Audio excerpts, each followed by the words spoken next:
Ever wonder why medieval women couldn't just live their best lives? Was a woman's worth really tied to what others thought of her? Number 10. Honor was everything.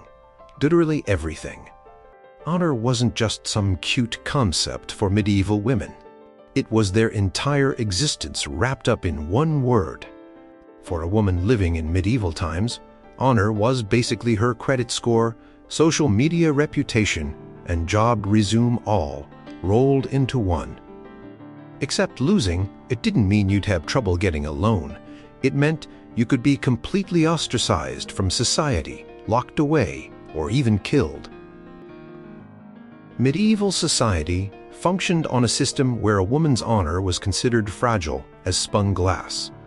Once shattered, it couldn't be repaired. This wasn't just about being gossiped about at the village well. A woman with damaged honor could find herself unable to marry, banished from her home, or, in some regions, facing horrific honor punishments. Women in medieval society walked a perpetual tightrope.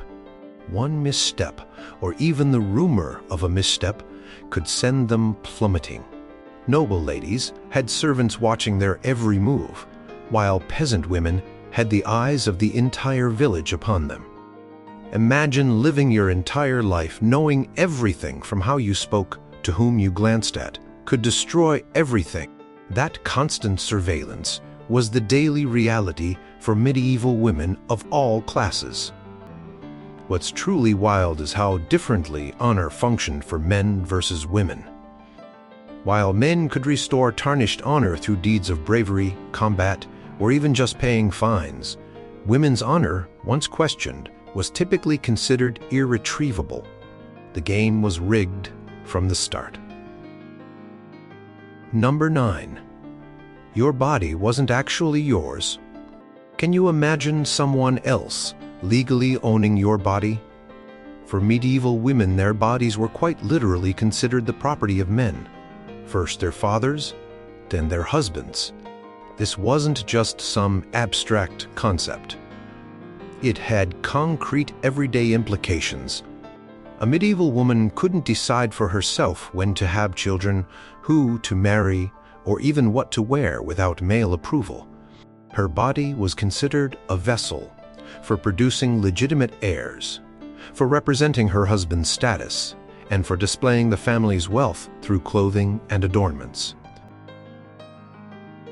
The concept of bodily autonomy simply didn't exist for medieval women.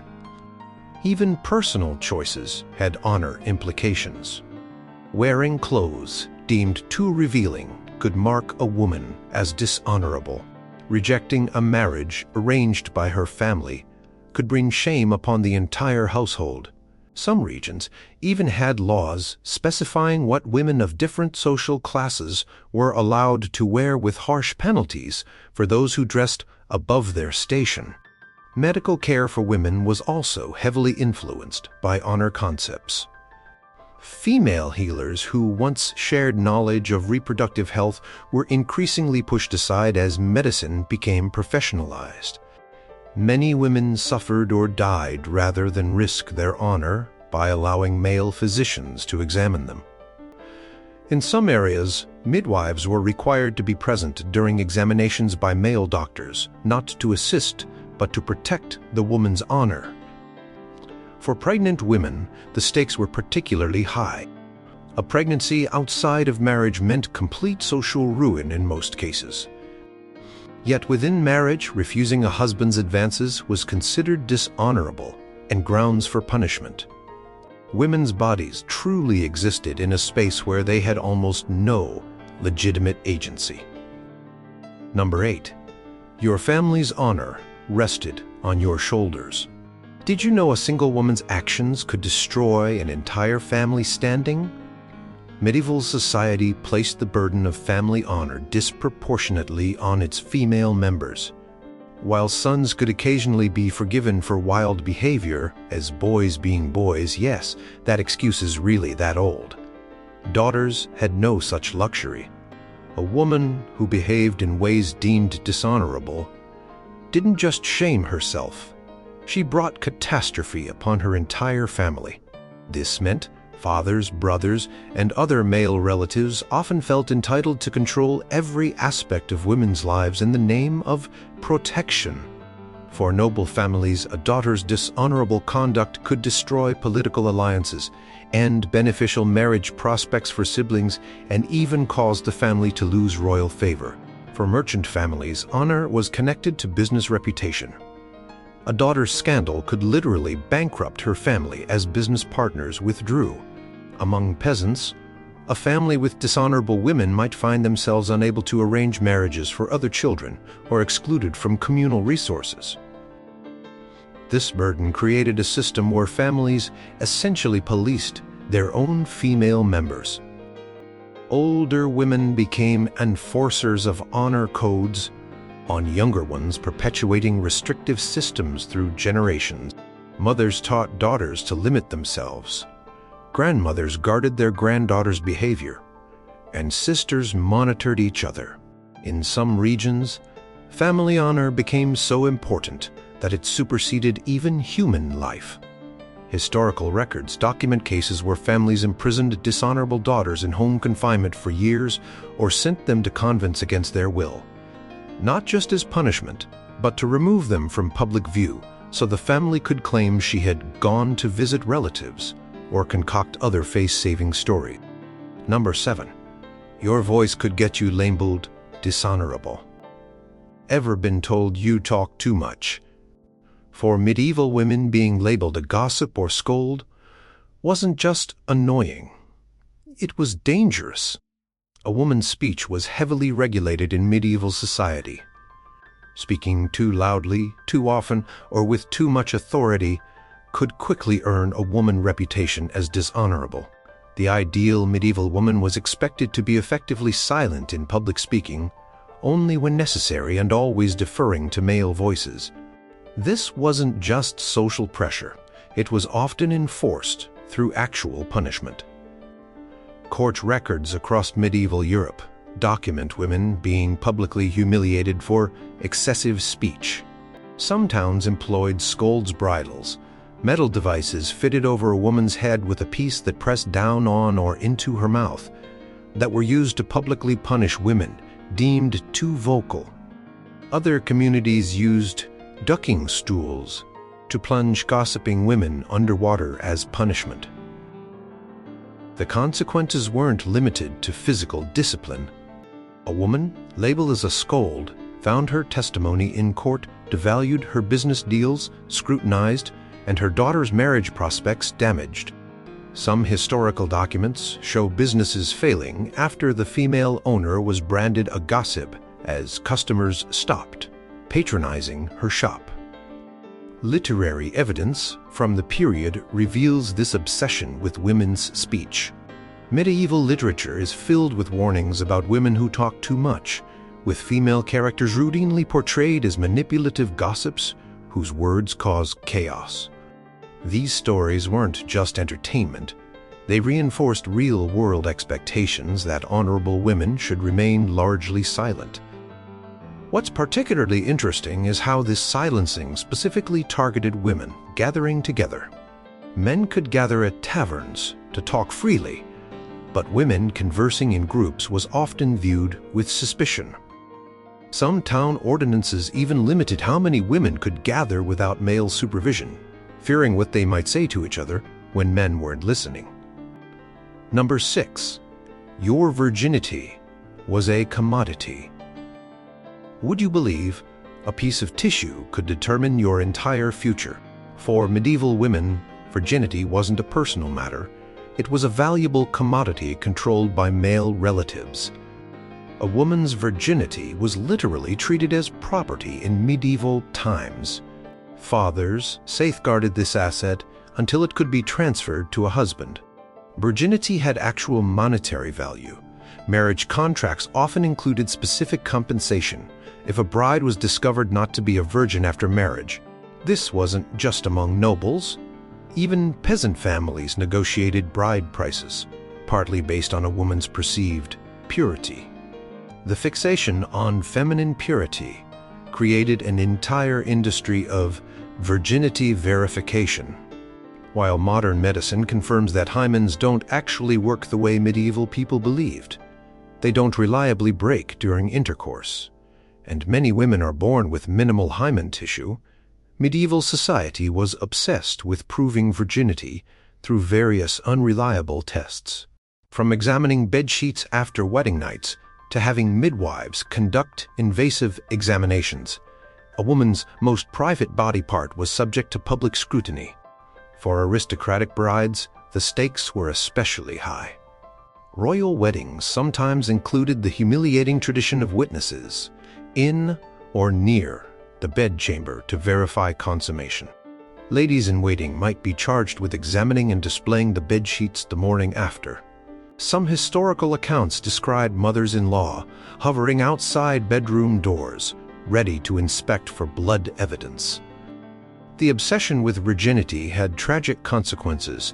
Women who had been sexually assaulted often concealed their attacks, knowing they would be considered ruined despite being victims. Some desperate women resorted to dangerous folk remedies, claiming to restore virginity before their weddings, using astringents and even mild toxins that could cause lasting damage. Ironically, while women bore the burden of maintaining virginity, they received little education about their own body. Many arrived at their wedding nights completely ignorant about what would happen, having been told only to submit to their husbands. This combination of ignorance and fear created generational trauma that medieval texts rarely acknowledge but occasionally hint at through references to women dreading their wedding nights. Number 5. Your clothing was a walking honor advertisement. Can you imagine your outfit determining whether you're worthy of basic respect? For medieval women, clothing wasn't just fashion. It was a visual broadcast of their honor status. Medieval society had elaborate, often legally enforced, dress codes that communicated a woman's honor status at a glance. Married women typically covered their hair with veils, hoods, or headdresses, while unmarried virgins might display flowing hair, but only if they were of honorable status. Women who had transgressed sexual norms were sometimes forced to wear specific identifying colors or styles as public shaming. These clothing rules weren't just social customs. Many regions had actual sumptuary laws, dictating who could wear what. These laws regulated not just the style of clothing, but the materials, colors, and decorations based on social class. A merchant's wife wearing velvet or purple dye, reserved for nobility, could face legal penalties, including public humiliation and heavy fines. For women labeled dishonorable, including prostitutes, convicted adulterers, or women who had children outside marriage, forced distinctive dress became a visual scarlet letter. In some towns, local laws required prostitutes to wear striped hoods or specific colors to mark them visually. Women convicted of adultery might be forced to remove their headdresses or wear certain emblems indicating their status. Even the most intimate clothing had honor implications. Undergarments, while not publicly visible, were still subject to moral scrutiny.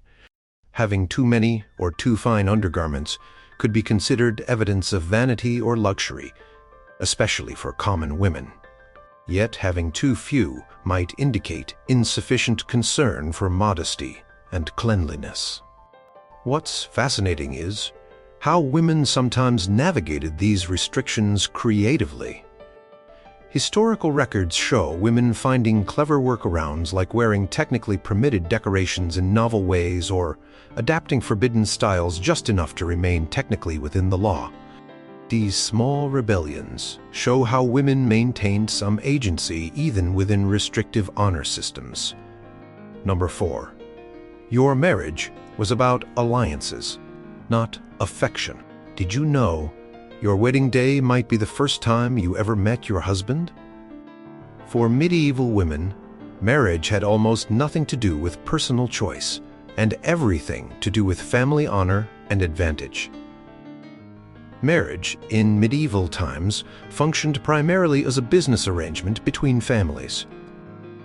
Women from noble families were strategic pieces in political alliances.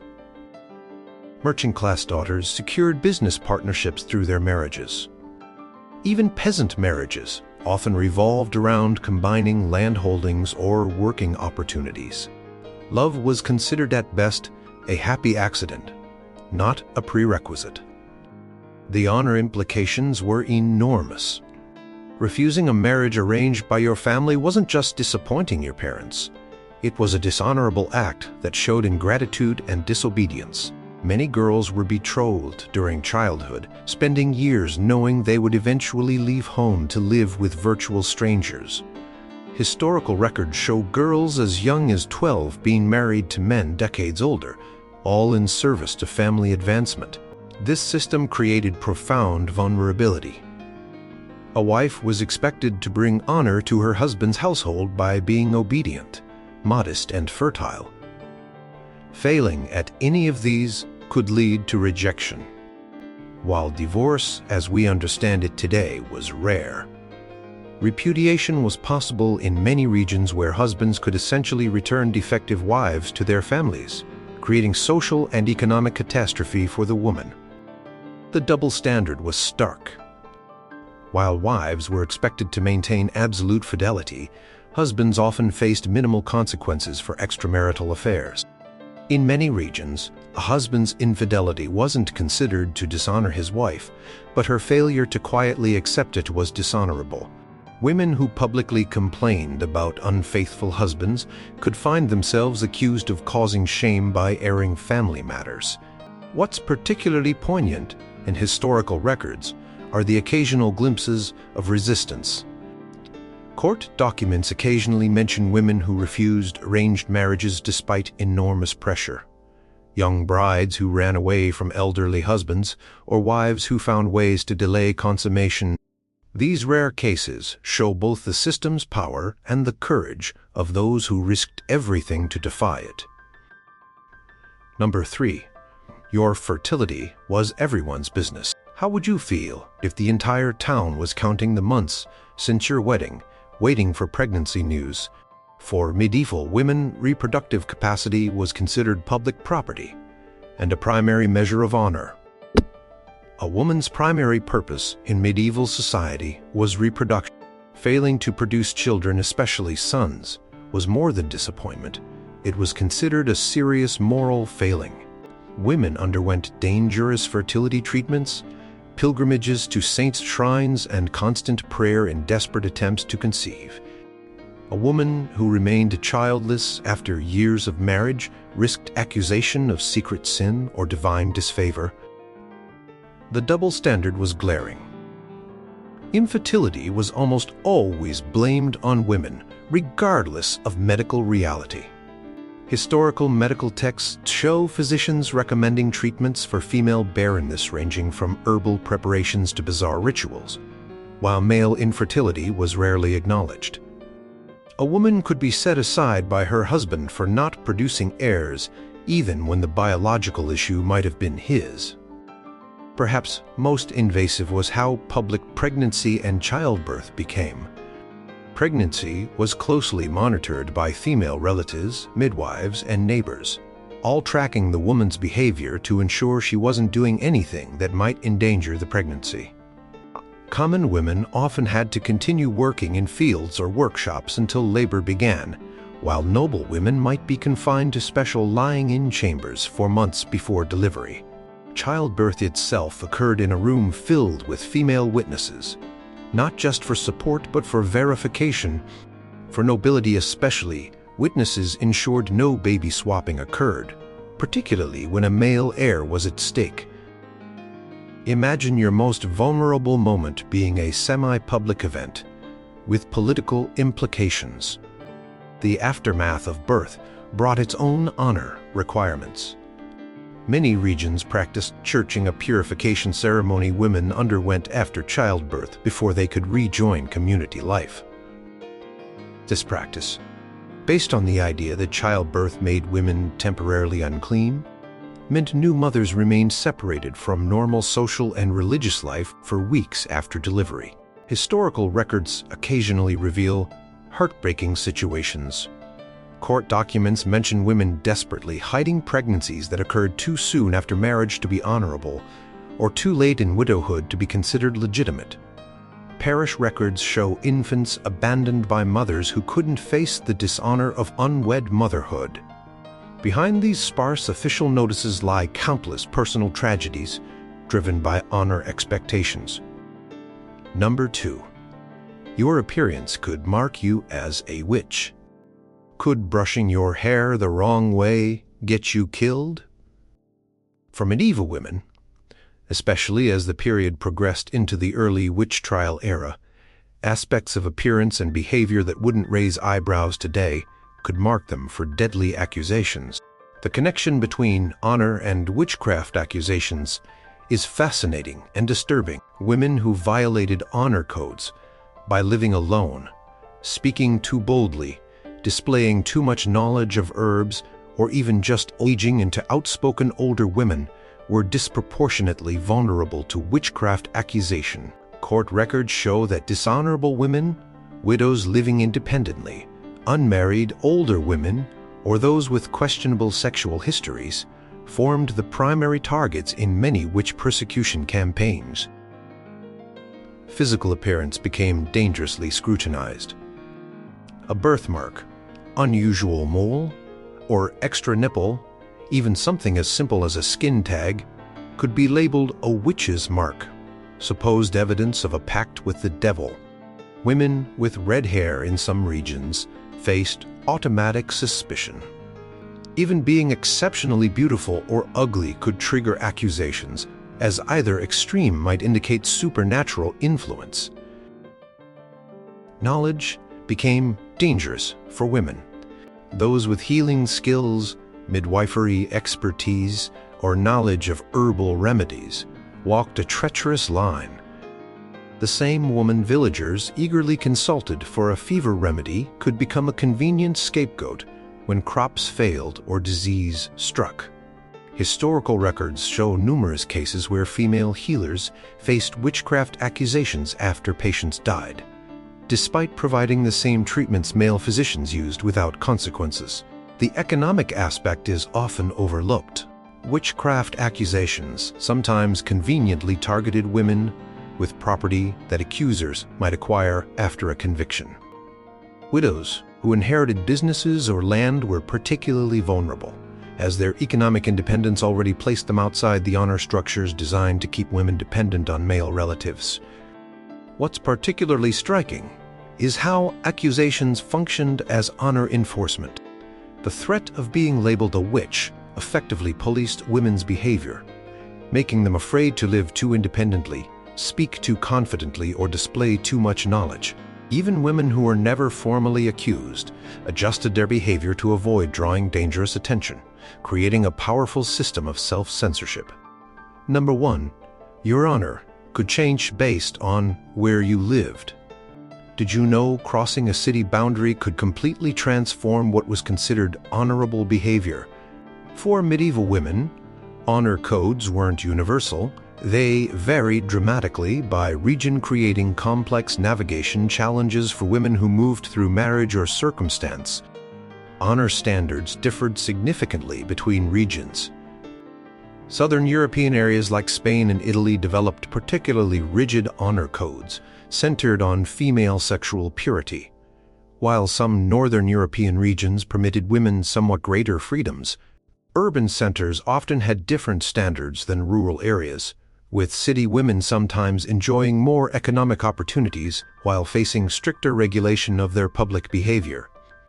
These geographical differences created real complications. A woman married into a family from another region might find herself suddenly subject to unfamiliar restrictions. Behaviors permitted in her hometown could bring shame in her new community. Historical records document cases of new brides facing harsh criticism or even punishment for conducting themselves according to their native customs rather than local expectations. Religious variations further complicated the picture. Christian, Jewish, and Muslim women living in medieval Europe all operated under different honor codes. In multi-religious cities, women had to navigate not only their own community's expectations, but understand how they would be perceived by others when moving through public spaces. A gesture considered modest in one tradition might be viewed as provocative in another. The urban-rural divide created particularly striking contrasts. Rural women often worked openly in fields alongside men, with some regions permitting significantly more gender integration in agricultural labor than would be tolerated in cities. Meanwhile, urban women might have access to certain economic opportunities through guilds or markets that rural women lacked. Though their public movements were often more constrained, class differences added another layer of complexity. Aristocratic women faced stricter seclusion but greater material comfort, while peasant women had more physical freedom of movement but less protection from harassment. A noblewoman might never walk unaccompanied through town, while a peasant woman had to move through public spaces frequently, each navigating different honor hazards based on their status. Perhaps most interesting were the border regions and trading centers, where honor codes from different cultures mingled. Women in these areas developed remarkable adaptability, adjusting their dress, speech, and behavior as they moved between different cultural spaces, sometimes multiple times in a single day.